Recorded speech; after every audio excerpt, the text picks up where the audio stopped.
சில முக்கிய பத்திரிகைகள் என்று தங்களை கருதி கொள்ளக்கூடிய மெயின் ஸ்ட்ரீம் ஊடகத்தை சார்ந்தவர்கள் பேக்ரவுண்டு மியூசிக்கை ஹெவியாக வச்சு உடல் கண்டந்துண்டமாக வெட்டப்பட்டு கிடந்தது, பாலியல் துன்புறுத்தல் நடந்தது அப்படின்னு இவர்களே மருத்துவ பரிசோதனை அறிக்கையையும் இவர்களே ஒரு சினிமா கதைகளையும் எழுதி பரப்பியிருந்தார்கள். ஒரு பெண்ணினுடைய சடலம் கிடச்சிச்சின்னா கான்ஸ்பிரசி பேசுறதுக்கு 1000 பேருக்கு 1000 வாய் இருக்குன்ற காரணத்துக்காக பேசுவான். பத்திரிகை தர்மம், ஊடகத்தின் பொறுப்பு அப்படிங்கிறது ஒன்று இருக்கு. என்ன பண்ணக்கூடாதுன்னா எஃப்ஐஆர்ல இருக்கிறதே முழுக்க என்கொயரி பண்ணி முடிவு எழுதப்பட்டு தீர்ப்பு எழுதி பேனாவை முறிக்கிற ஒரு பெரிய செய்தியா அதை மாற்ற முடியாது. மெயின் ஸ்ட்ரீம் சேனல்ஸே என்ன பண்றாங்கன்னா முதல் தகவல் அறிக்கையின் அடிப்படையில் அதை செய்தியாகவே டெலிவர் பண்ணிடுறாங்க. உண்மை பிரச்சனை என்னன்னு இப்ப தெரிஞ்சிச்சுல, மறுப்பு போடு. எவன் எழுதுனியோ அவன் மறுப்பு போடு. இந்த கண்டந்துண்டமாக வெட்டப்பட்டதுன்ற செய்தி ஃபேக்கு, நான் தெரியாம போட்டுட்டேன், மன்னிப்பு கேட்பியா? நீ மன்னிப்பு கேட்கறதுக்கு முன்னாடி முதல்ல போட்ட வீடியோவை டெலிட் பண்ணுவானாவே மாட்டான், போட்ட தம்ப்நெயிலை டெலிட் பண்ணுவானாவே மாட்டான். ஒரு எஃப்ஐஆர் காப்பியை லீக் பண்ணி நியூஸ் பேப்பருக்கு வாங்குறதுக்கு 15 ரூபா 20 ரூபா கமிஷன் கொடுப்பாங்க. அதை தவிர இவங்களுக்கு நியூஸ் ஜேர்னலிசம்னா என்னன்னே தெரியாது. இது ஜேர்னலிசம் பாடம் மெயின் ஸ்ட்ரீம்ல உட்காந்துக்கிட்டு நம்மளுக்கு எடுக்கிறானுங்க. 7 மணிக்கு மேல கூவக்கூடிய நபர்கள் இருக்கிறாங்கல்ல, கொத்தடிமைகளாக மாறி போனார்கள், திமுகவின் கைக்கூலிகளாக மாறி போனார்கள், நாய்கள். அவங்க பாவம் ஒரு மிரட்டல் இருக்கலாம், ஒரு உருட்டல் இருக்கலாம், அதுக்கு அதனால அவங்க அந்த ஸ்டாண்ட் எடுக்கலாம். திராவிட இயக்க இடதுசாரிய புரிதல் இருக்கக்கூடிய நபர்கள் ஏதாவது ஜேர்னலிஸ்டா இருந்தோம்னா மட்டும் அது அடிமைத்தனம், அது கொத்தடிமைத்தனம், அது காசுக்கு வேலை பார்க்கிற தனம். நீ வடிவேலு காமெடியில வருவாரு, மண்டையில ஒரு முத்திரை போட்டுட்டு அந்த முத்திரையோட சுத்துற ஒரு அல்பம், நீ எங்களுக்கு முத்திரை கொடுக்காத.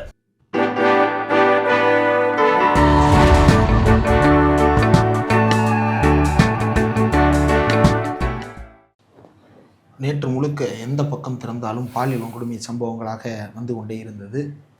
அப்படி என்று செய்திகள் வந்து கொண்டிருந்தது. ஆமாம், அதுக்கு முன்னாடி தூத்துக்குடியில் நடந்த அந்த சம்பவம் ரொம்ப ரொம்ப மோசமான செயல். குற்றவாளிகளை நெருங்கி விட்டதாக காவல்துறை தரப்பு தெரிவிக்கிறார்கள். துரித நடவடிக்கை தேவை அப்படின்றத தாண்டி காவல்துறையினரிடம் என்னென்ன பிரச்சனைகள் இருக்கிறது அப்படின்றத வெளிக்கொண்டு வருவதாக அந்த சம்பவம் நடந்திருக்கிறது. 10ஆம் தேதி சாயங்காலம் மாணவி வீட்டை விட்டு வெளியே போகிறாங்க. +2 தேர்வு எழுதி முடிச்சுட்டு வந்த மாணவி வெளியே போகிறாங்க. வெளியே போனவங்க திரும்பி வரலை. 10 மணி வரைக்கும் தேடி பார்க்குறாங்க பேரண்ட்ஸு. போலீஸ் ஸ்டேஷன் போய் குளத்தூர் போலீஸ் ஸ்டேஷனில் தூத்துக்குடியில் கம்ப்ளைண்ட் கொடுக்குறாங்க. அவங்க எங்களால் இந்த கம்ப்ளைண்ட் எடுக்க முடியாது சார், நீங்கள் அனைத்து மகளிர் காவல் நிலையத்துக்கு போயிருங்கன்றாங்க.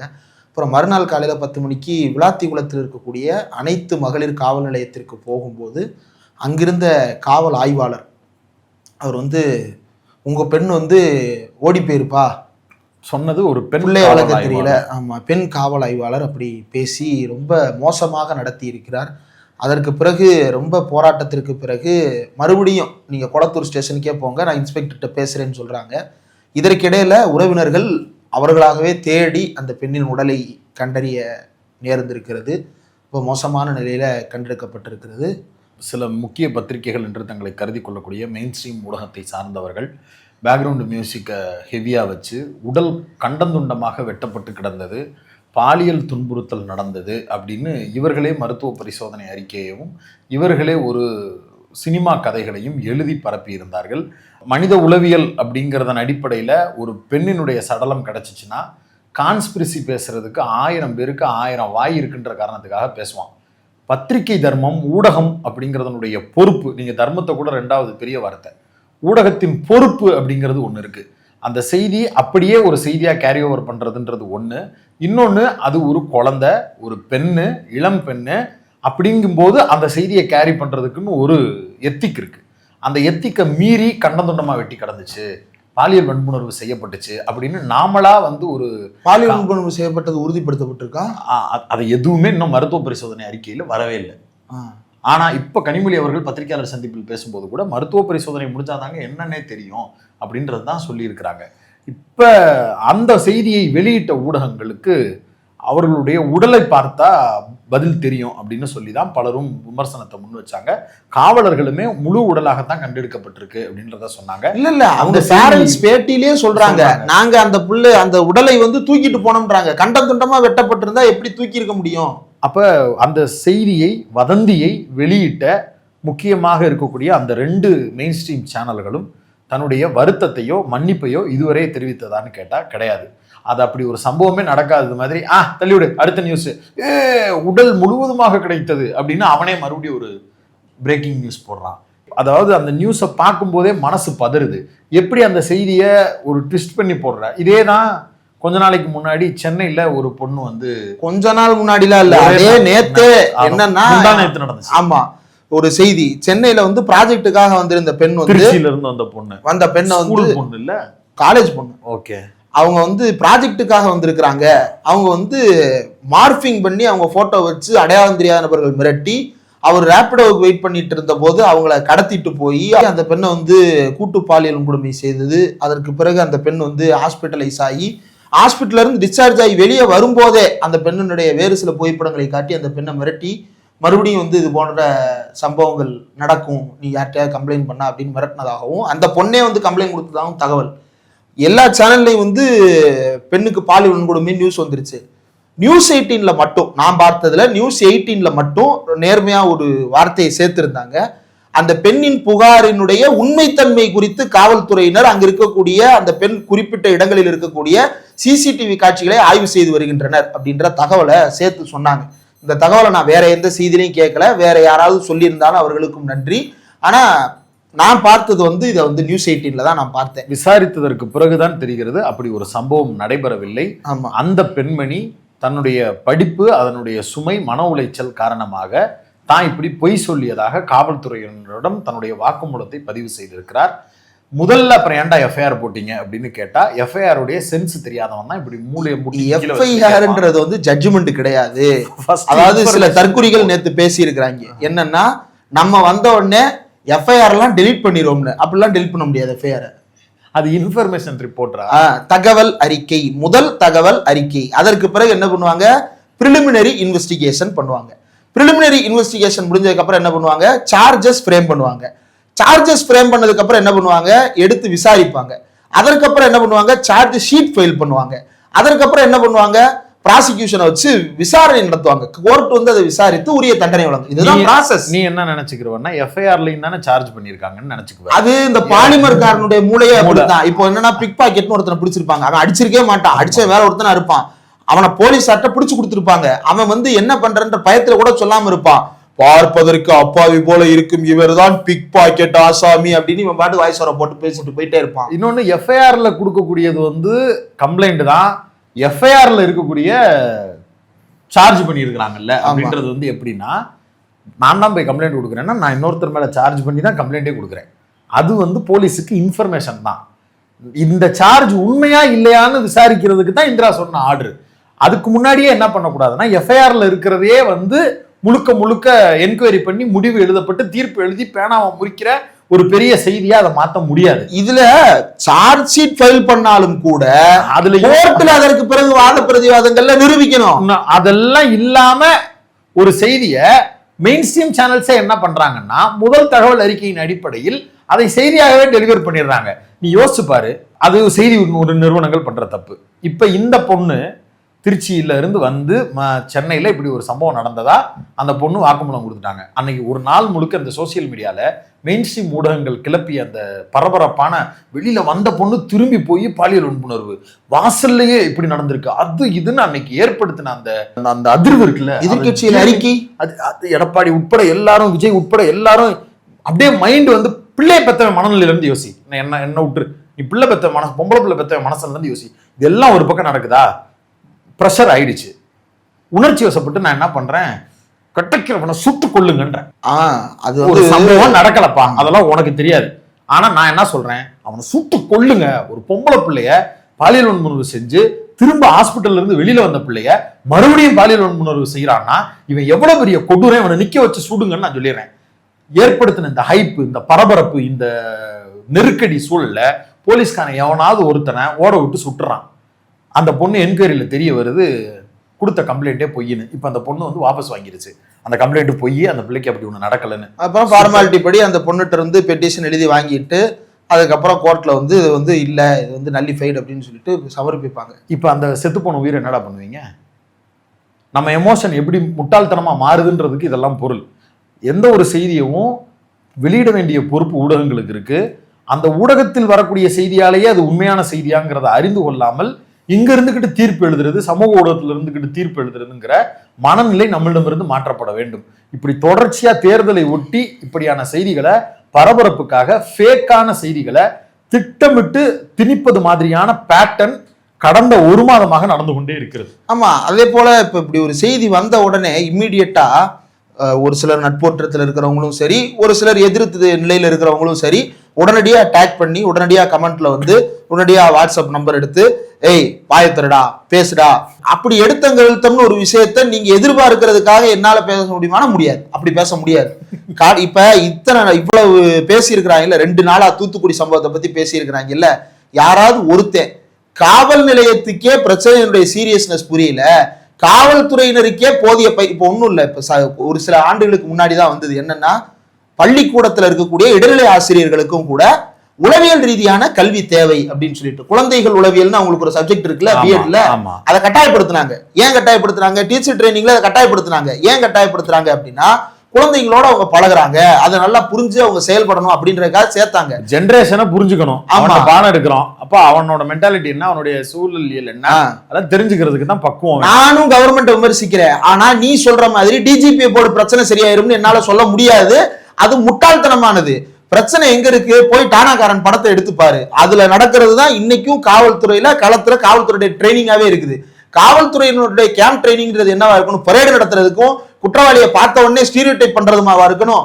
அது வந்து உளவியல் சார்ந்ததா இருக்கணும். அது பயமுறுத்தக்கூடியதாக அல்லாமல் மக்களுக்கு விழிப்புணர்வு ஏற்படுத்தக்கூடியதாக காவல்துறையினருக்கு கல்வி அளிக்கப்படணும். அவங்க ஒருவேளை குவாலிபிகேஷன் அவங்களுக்கு கம்மியா இருக்கலாம், ஆனா காவல்துறைக்குன்னு வரும்போது இதை தேறினால்தான் அவர்களுக்கு இந்த இதுல நியமிக்க முடியும்ன்றத படிப்பறிவாக அவர்களுக்கு கொண்டு போய் சேர்க்காம இந்த பிரச்சனையை தீர்க்க முடியுமானா முடியாது. இது யார் பேசினா? அந்த பெண் காவல் ஆய்வாளர்ல பேசியிருக்கிறாங்க. இப்ப நம்ம வந்து ஒரு பெண் இன்னொரு பெண்ணுக்கு எதிராக நிறுத்தல, ஆனா இவங்க சொல்றாங்கல்ல போலீஸ் நினைச்சா அந்த இன்ஸ்டிடியூஷன் அப்படி இருக்கு. ஆண் பெண் பேதம் கிடையாது. அந்த இன்ஸ்டிடியூஷன் அப்படிதான் முடிவு பண்ணுது. அங்க சாதி பேதமே ஒரு இடத்துல இல்லாம போயிடும். புரூட்டாலிட்டியை களமிறக்குறதுன்னு ஆயிருச்சு அப்படின்னா சாதி பேதம் பார்க்காம எல்லா காவல்துறையினரும் எல்லாரையும் அட்டாக் பண்ற அளவுக்கு போயிருவாங்க. அப்ப காவல்துறைக்குன்னு ஒரு மென்டாலிட்டியை உருவாக்குறாங்கல்ல. இந்த டானாக்காரன் படத்துல வந்து ஹீரோ விக்ரம் பிரபு என்ன பின்னணியில இருந்து வர்றாரு, அதுல இருக்கிற மற்ற காவல்துறையினர் என்ன பின்னணியில இருந்து வர்றாங்க, அதெல்லாம் எதுவும் தேவையே இல்லாத அளவுக்கு அவர்கள் மூர்க்கத்தனப்படுத்தப்படுகிறார்கள். அப்போ அரசாங்கத்தை நோக்கி இந்த விமர்சனத்தை நான் வைப்பேன். தமிழ்நாடு அரசாங்கம் இது பல துறைகள்ல தமிழ்நாடு அரசாங்கம் முன்னோடியாக விளங்குகிறது. பல துறைகள்ல தமிழ்நாடு அரசாங்கம் பல சீர்திருத்தங்களை முதலாளாக செய்திருக்கிறது. இந்தியாவிலே முதலாக பெண்களை காவல்துறையில் சேர்த்தது தமிழ்நாடு. இந்தியாவிலே முதல் முறையாக பெண்களுக்குன்னு அனைத்து மகளிர் காவல் நிலையங்களை உருவாக்கியது தமிழ்நாடு அரசு. அதுல டாக்டர் கலைஞருடைய பங்கும் இருக்கிறது, அம்மையார் ஜெயலலிதாவுடைய பங்கும் இருக்கிறது. இப்படி முற்போக்காக இருக்கக்கூடிய ஒரு மாநிலத்துல இதையும் மாத்துங்கன்னு நம்ம கோரிக்கை வைக்கணுமே தவிர, இதுதான் பின் பாயிண்டடா ஒரு பிரச்சனையை அட்ரஸ் பண்றது, இதுல நான் பண்றதுதான் சரின்னு நான் சொல்றேன்னா, ஆமா நான் பேசுறது சரின்னு நான் நம்பினா மட்டும்தான் நான் அதை பேச முடியும். ஏன்னா அது ஒரு பெண்ணினுடைய வாழ்க்கையை சம்பந்தப்பட்டது மட்டும் இல்ல, தமிழ்நாட்டில் இருக்கக்கூடிய அத்தனை பெண்களினுடைய பாதுகாப்பு சம்பந்தப்பட்டது, அவர்களுடைய மன நிம்மதி சம்பந்தப்பட்டது, அவர்களுடைய குடும்பத்தினருடைய மன நிம்மதி சம்பந்தப்பட்டது. திருச்சியில இருந்து ப்ராஜெக்டுக்காக சென்னையில வந்து ஆயிரக்கணக்கான மாணவிகள் வந்திருந்திருப்பாங்க. நேற்று இந்த திருச்சி மாணவிக்கு பாலியல் கொடுமைன்ற நியூஸை பார்த்தோன்னே எத்தனை பேர் வீட்டுல பதறி இருப்பாங்க? 2 நாள் அந்த பிள்ளை வேலை காரணமா போன் போடாம இருந்திருக்கும். வீட்டுல இருந்து எப்படி பதறி இருப்பாங்க? ஐயோ நம்ம பிள்ளையா இருந்திருக்குமோ அப்படின்னு சொல்லிட்டு அவ்வளவு பேரும் நீ முதல்ல கிளம்பி வாமா ப்ராஜெக்ட பிறகு பார்த்துக்கலாம் டீச்சர்ஸே கூப்பிட்டுருவாங்க. அந்த அளவிற்கு பதற்றத்தை உருவாக்குறது சமூக வலைதளம். தூத்துக்குடியில நடந்தது வந்து ஏற்றுக்கொள்ள முடியாதது, ரொம்ப ரொம்ப மோசமான ஒரு நிகழ்வு. காவல்துறையினர் அலட்சியமாக நடந்து கொண்டிருக்கிறார்கள். அதை நம்ம வன்மையா கண்டிக்கிறோம். ஆனா இதை உன்னுடைய அரசியல் லாபத்திற்காக நீ பயன்படுத்திக்கிறோம்னு நினைக்கும் போது அதுக்கு நம்ம துணை நிற்க முடியாதுல்ல. இல்ல அப்படி நீ வியாக்கியானமா பேசின நபர்கள் களத்துல இப்படியான சம்பவங்களின் போது நீ எங்க இருக்க? அந்த பிரச்சனைகள் குறித்து நீ இப்ப யாரை விமர்சிக்கிற? திமுகவை விமர்சிக்கிற. கனிமொழி அவர்களும் எம்பி அவர்களும் கிளம்பி போய் அந்த பகுதியில அந்த மக்களோடு நிற்கிறதுக்கு களத்துல போய் நின்று இருக்கிறாங்க. இப்ப சம்பவம் நடந்திருக்கு, நாங்க துணை நிற்கிறோம், இது மாதிரி இது நடக்க விடாம பாத்துக்கிறோம்ன்ற பொறுப்பு எங்களுக்கு இருக்குன்னு வந்து நிக்கிறாங்க. அந்த மோசமா பேசின காவல்துறை பெண் ஆய்வாளரை வந்து சஸ்பெண்ட் பண்ணிருக்காங்க, நடவடிக்கை எடுக்கப்பட்டிருக்கு. நீ என்ன பண்ற? ஆவுன்னா ட்விட்டர்ல இருக்கிற சமூக ஊடகங்கள்ல இயங்கக்கூடியவனை பூரா டேக் பண்ணி வாயத்தரடான்னு கேட்கிற.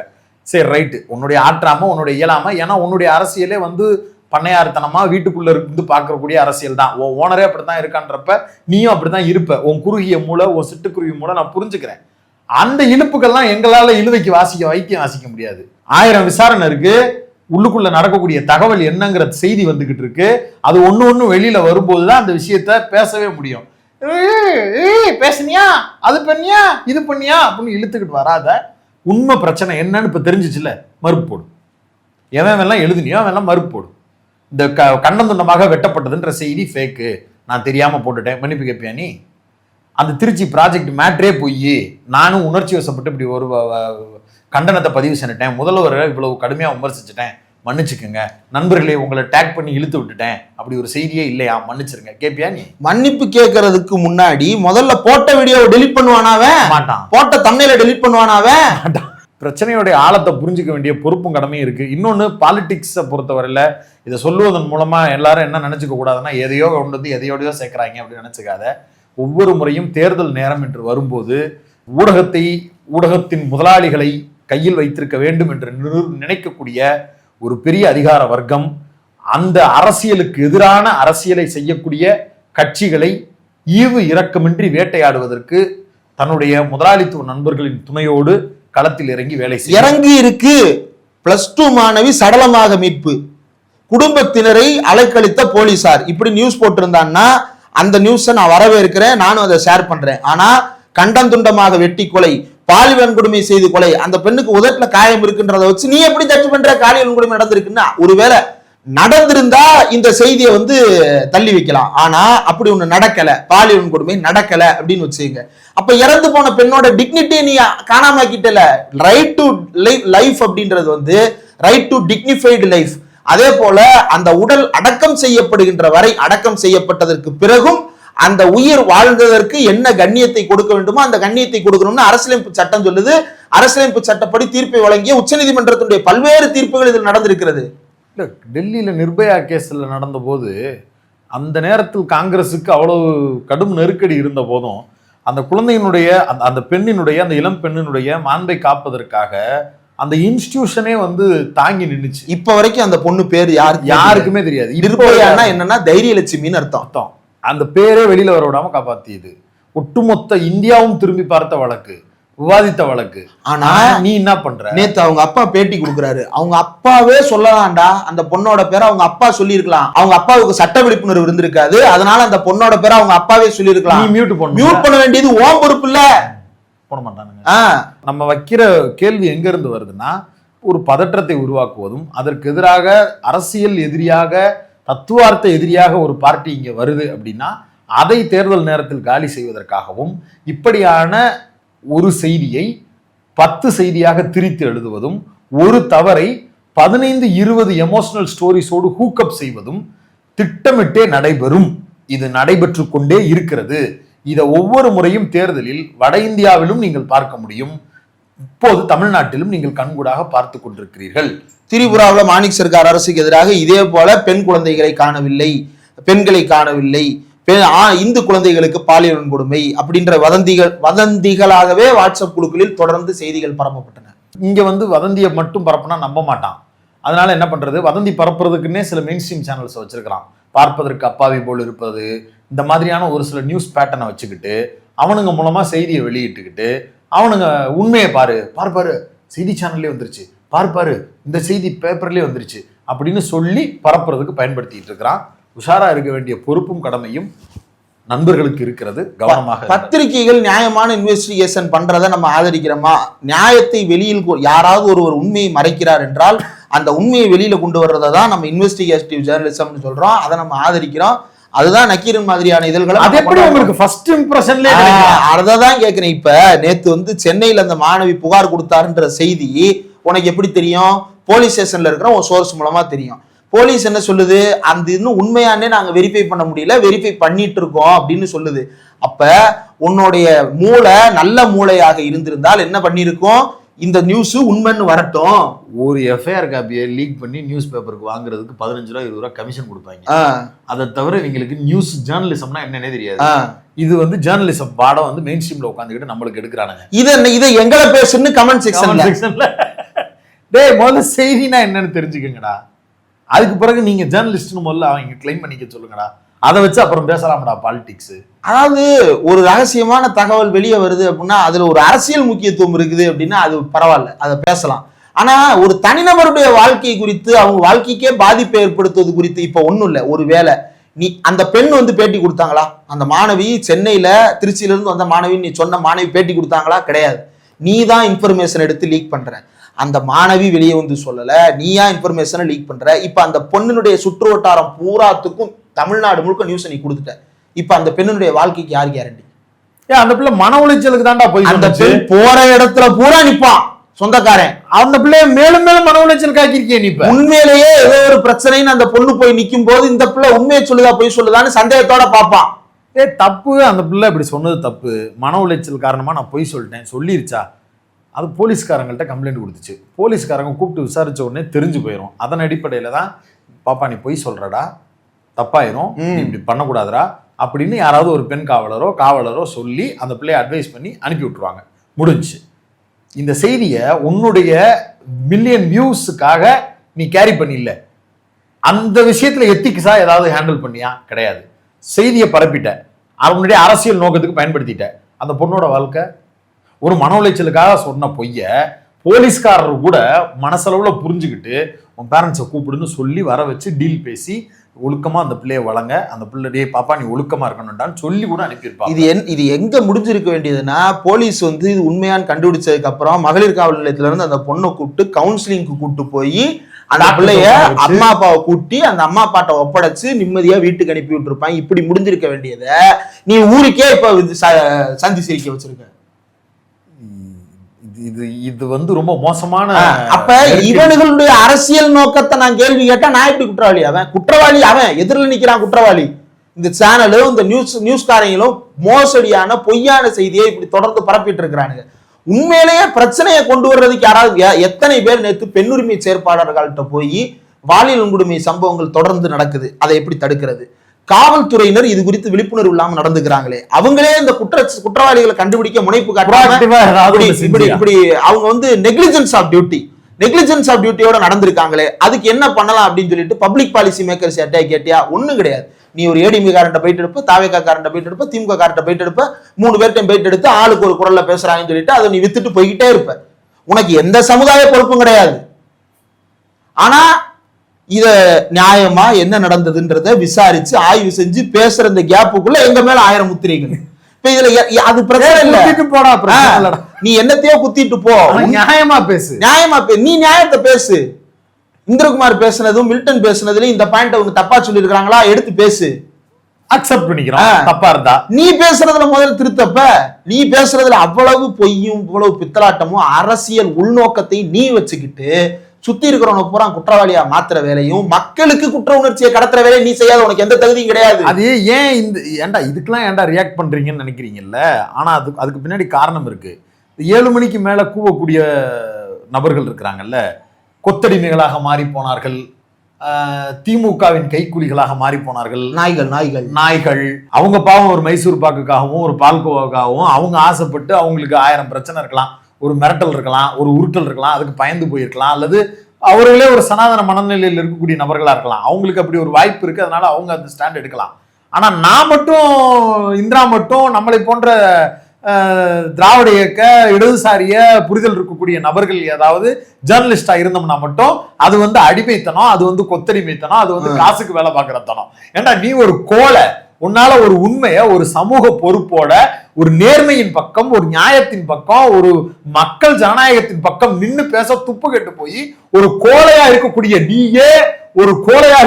நீயே அப்படி பேசிக்கிட்டு இருக்கும் போது நேர்மையா நியாயமா மக்கள் குரல்ல மக்கள் பக்கத்துல நின்று பிரச்சனையை அட்ரஸ் பண்ற நாங்க எங்களை வந்து எதிர்த்து கேள்வி கேட்போம். இது என்னங்கடா நியாயம்?